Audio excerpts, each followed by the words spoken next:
Hello and welcome to this video lecture on Chapter 16. Today we'll be speaking about mobile marketing, and so some objectives for you to think about as we talk about different things. We'll go on to the next slide here. Is that you have an understanding of how mobile marketing is becoming a important e-marketing tool. We will look at three categories of mobile phones and how they fit into the e-marketing landscape. We want to understand SMS and how it works, and then learn how SMS can be used in e-marketing. And then lastly, not lastly, but learn what multimedia message service is and understanding its role in e-marketing. We also want you to learn about unstructured supplementary service data and understand its role in e-marketing. And then we want to see how the web works on a mobile device. And then lastly, understand the role of how the mobile web plays in e-marketing. So you may ask yourself, why do we want to think about phones? You know, there's some very useful features about phones that make them great for marketing. One is they're personal. They're always on. They're carried with people. They're always with people. They have a built-in payment system so they can buy things immediately. So at a spontaneous moment then, they can just purchase something. They don't have to have buyer's remorse or anything. They can write on it, they can draw on it, they can take notes on it, so it's good for any kind of inspiration they might have. They're easy to track so we can get a good measurement, and they're also being used in social media, so there's a social context that we can also measure and get a feel for from them using their mobile devices or phones. Some limitations that you need to take into consideration when you're doing your marketing is that the screen is a whole lot smaller than, say, on a desktop or one of the large iPads now. You also have to realize that it doesn't have a mouse, so that when you're designing for this device, you need to be careful that they're just scrolling up and down and that they're not having to scroll from left to right. There's also a large number of mobile phones out there, and so you're going to have to write code or a web page or some kind of e-marketing script that will work on most of them, especially the top number of phones that are in each category. And what I mean by that is, you know, what are the largest selling number of phones? So might it be an iPhone or a Samsung or a Motorola, and then which kind of device in each one of those areas. When I say device, I mean the model. That's the word I'm looking for. So the top selling models in each of those categories, that's what you want. And you want to design for those and not design for, you know, maybe a Razr mobile phone, which, you know, a flip phone that's probably 10 years old, and there's probably very few number of users out there for that. You also want to write for the most used features that are on these phones. You don't want to write for obscure features. I know the iPhone now, especially the 7 version, has the ability to do additional features by holding down your finger longer on a certain area. You can make it do something, some kind of event happens. Well, not all phones have that, and so you're going to miss at least half the market if you try and write something that's just for that phone that uses that feature. So that's what they're talking about here. So the three categories of phones that your book is talking about are basic phones, feature phones, and smartphones. And I think you could probably just about guarantee now that just about everybody has a smartphone. And so a smartphone is one that has a full operating system. It uses 3G or 4G type of connections. It has Wi-Fi connections as well, and it has a QWERTY type of keyboard. That's the one where it's like a regular desktop keyboard that starts with the letters on the top row below the numbers like this. And the next thing I want to talk about are short message services, or SMS. So SMS can be sent from one phone to another or from one PC to another, and you've probably all used them. Yeah, the SMS also supports short code or common short codes, CSCs, and so they're like phone numbers into which users can send a text message from a mobile phone to, say, enter competitions or indicate whether you want to receive more information or not, or actually make a payment or not. So I've gone to a website. I went to AT&T and typed in SMS to show you what I was talking about here. And so here's the short message service, things that you can do. Here they have a development API for that. But over here is the type of message that I was talking about. So rent a movie, show the coupon, and receive a movie. Rental expires here. So you could actually dial that and rent that movie. Let's see if I can find any more.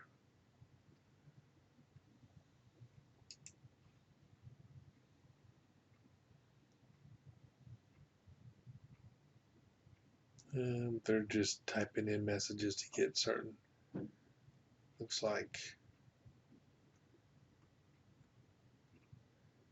maybe ringtones, graphics, and so that's probably not a good example. So here's how to send free text messages or SMS messages online from your computer.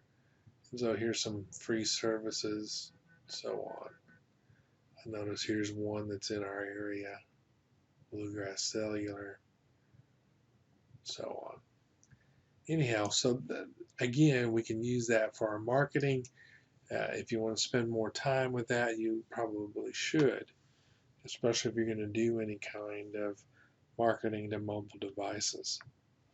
Some other things to keep in mind is that mobile phone users aren't going to just hand over their phone number for marketing messages. I know that I've had to register my phone several times on the do not disturb or do not call national list.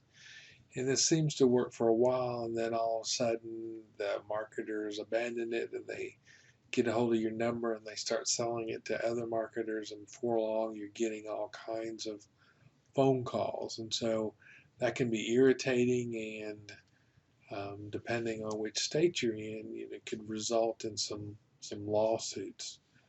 Uh, but the codes, using the number codes for certain types of things, is starting to change, and people are starting to use it.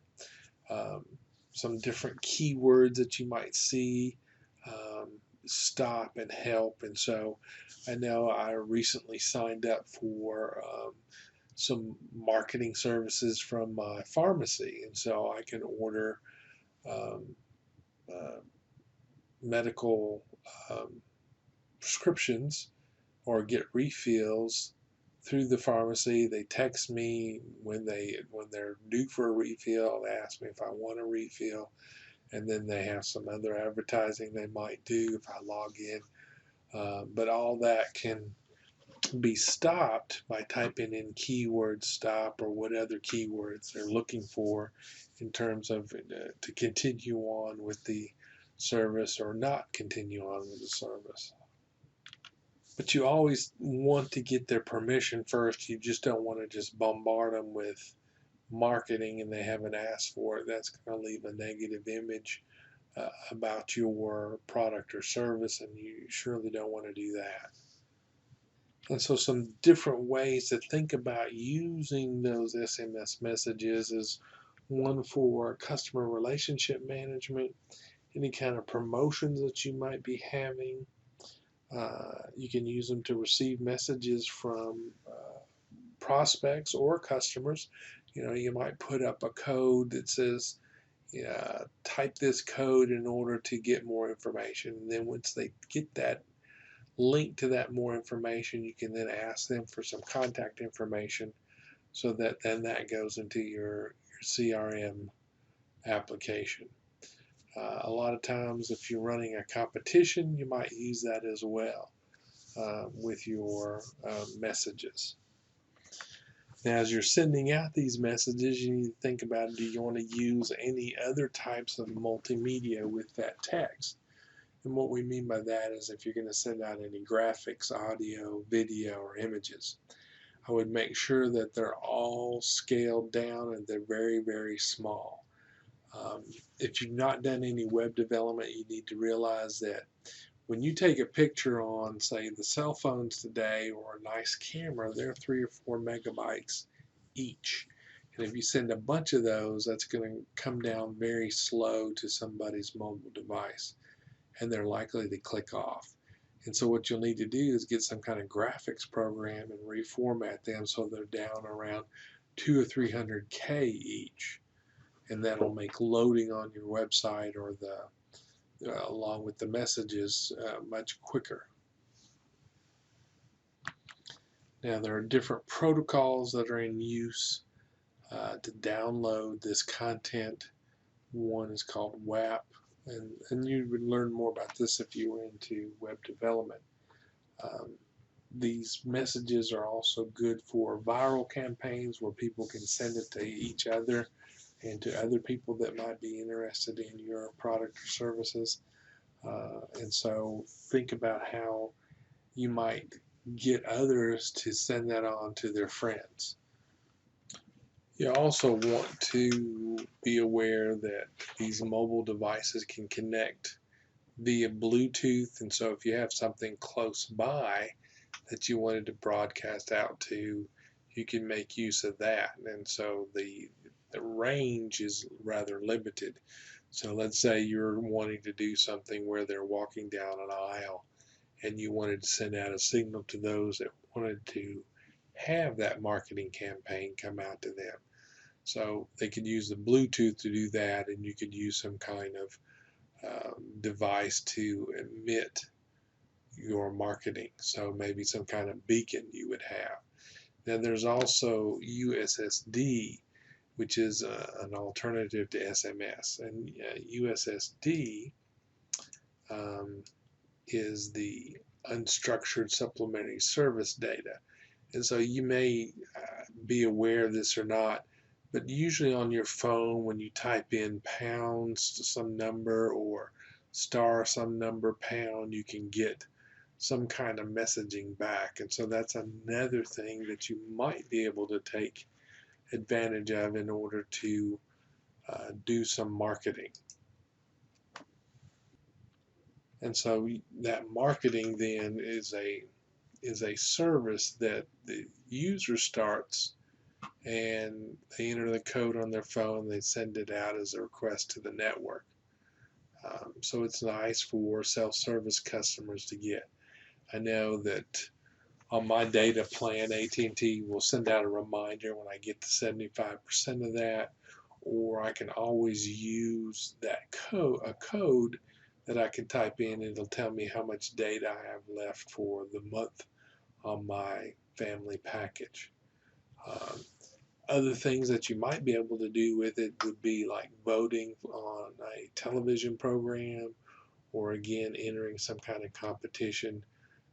Again, you just need to look at those codes and then do a little more research to see how they would send the information to you, and then how you could use that information. The next area of this chapter deals with mobile web. And so again, you need to understand that each mobile phone has a different operating system, and they can use different browsers on that. So I know for the iPhone, it'll use a Safari browser, and you can download other types of browsers for that particular operating system, which is the iOS, and I think there's also different versions of those. So the iOS 10 now, 10.2, and it may be 10.3. So they have a number of different ways they connect to the internet, which means depending on their connection, how fast can they download and upload information.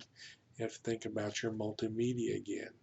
So we have global systems, we have Edge, 3G, I think it's 4G now, LTE, there's also WAP. So as a webmaster, what do you do for designing for a mobile device? One is that you see some of them that don't do anything and they hope the experience is good enough for their mobile visitors. Make sure that another option would be to make sure your website is built using the W3C compliant in CSS. And what I mean by that is that now with the using CSS, which is cascading style sheets, what that means is that you can do a media detection and determine the width of the device that's connecting to your website. Now, the new preferred way for mobile web is to do a media query and then design your CSS based on the size of that window or container for your website, and then you can design relative sizes for everything so it fits. And what you want is the user just to scroll up and down. You don't want to have them scroll left or right. You also want to limit the number of options you give them for their menu navigation. And you can actually include multiple pages in the same page. So it looks like it's a different page, but it's really all one page. And then that also, once it's loaded, it's all there. They're not having to wait for that to download again. So that's some of the technical things to worry about. But this still applies to anytime you're developing a website, especially for mobile devices, is you have to think about why are they on a mobile device and they're coming to your site. The reason is something has driven them to their site. Maybe you've put something up there that's time sensitive and they need to get it before it goes away, and they're just aware of your site, and so they're coming there for a purpose. And so you got to make sure that they can find what they're looking for and do what you want. And what we mean by that is you need to convert them.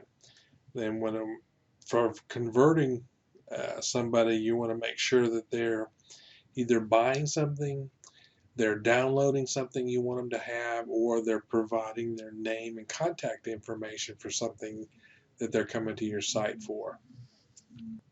So you also want to think about your search engine optimization to make it come up in their search results as high as possible. So for navigation purposes, keep it simple. Tables aren't used anymore, but you want to try and avoid those because the size of the table is calculated before anything gets populated into them. It just takes a little longer and it may not look appropriate on the device. Make sure your links are visible.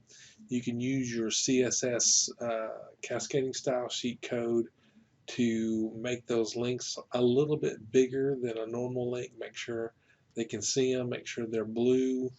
You want to keep things portrait oriented. Again, you don't want to scroll left or right. You want to keep your images as small as possible, yet still be very crisp and clear and colorful. You want to avoid some transparency where you have text that's coming through on an image, or an image that's allowing certain colors through. Those things may not look right on the phone. With HTML5, you're going to have to use JavaScript. So there's been a change in the technology and the direction in which web development's going, and it is now to HTML5, which means don't use any kind of Flash.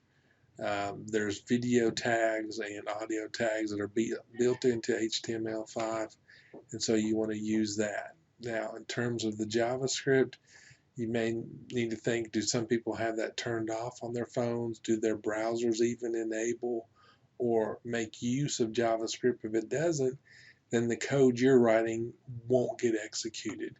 And so you can use a no-script tag that actually displays something else that you want the user to see if they don't have JavaScript coming on their phone or executing on their phone. So what I've got listed on the screen here is the SM website.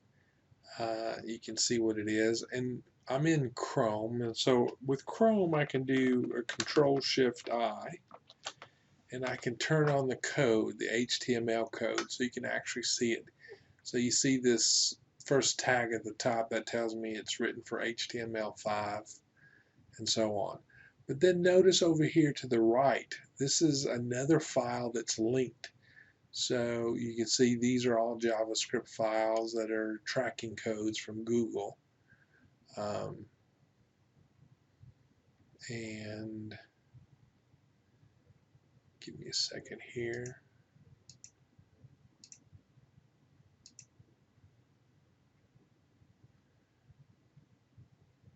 And here are the CSS files that are out there. But anyhow, what I wanted you to see, because you heard me mentioning it, is CSS. So CSS is the cascading style sheet. And so here, this over here on this side, these are the different codes for the style sheet. And so here's HTML, the font size that we want to use, the margins, and so on.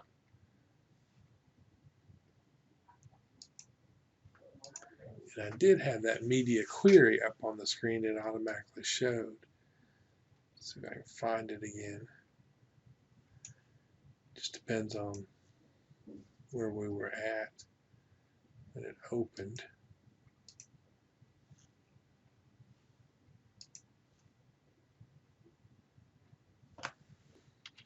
So I went down to the body tag, and this all makes sense later on when I do a web page. But here's that app media query. So they're looking for a minimum width of 769 pixels. Then it starts showing how to position everything and set the size of everything. We would just do this differently for a mobile device, or have extra code there for the mobile device detection, and then the screen or the content would be formatted for that small screen. So that's the current practice in web development for mobile devices. So also some other things is, you want to keep the same content for every different kind of device. You also want to maybe make use of two-dimensional barcodes. Those are those square codes where you can zoom your phone in.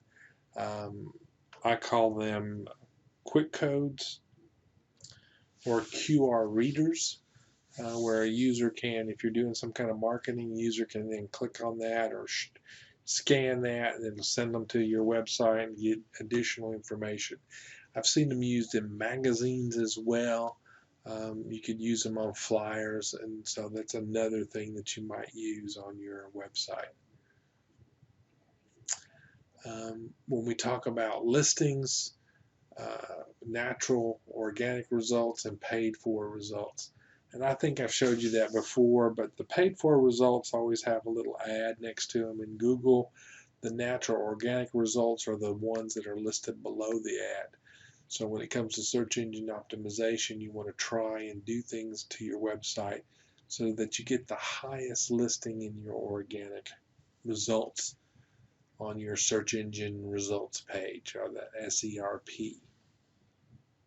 Another area that you may be affected by or need to learn more about is something called augmented reality.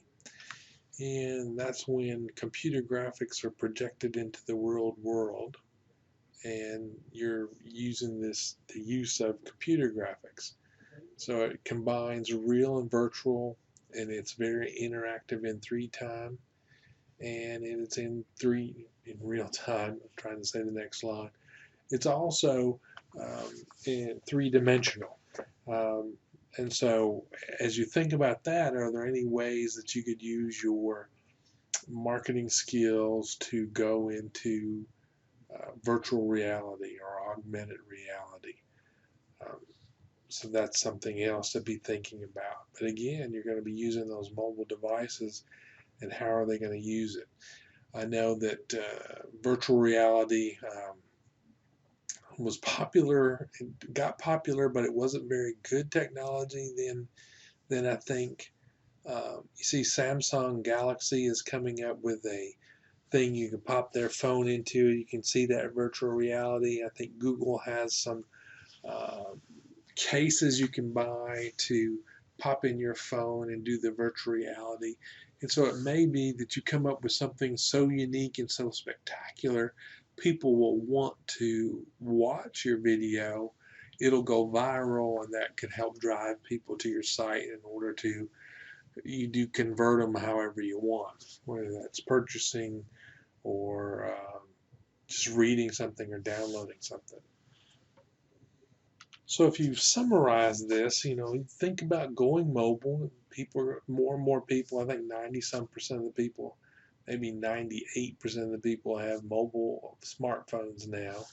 So set some goals in terms of how you want your website to appear on those devices.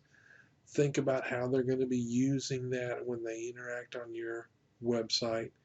What is it that you want them to do when they come to your website? How are you going to know if you've converted them or not?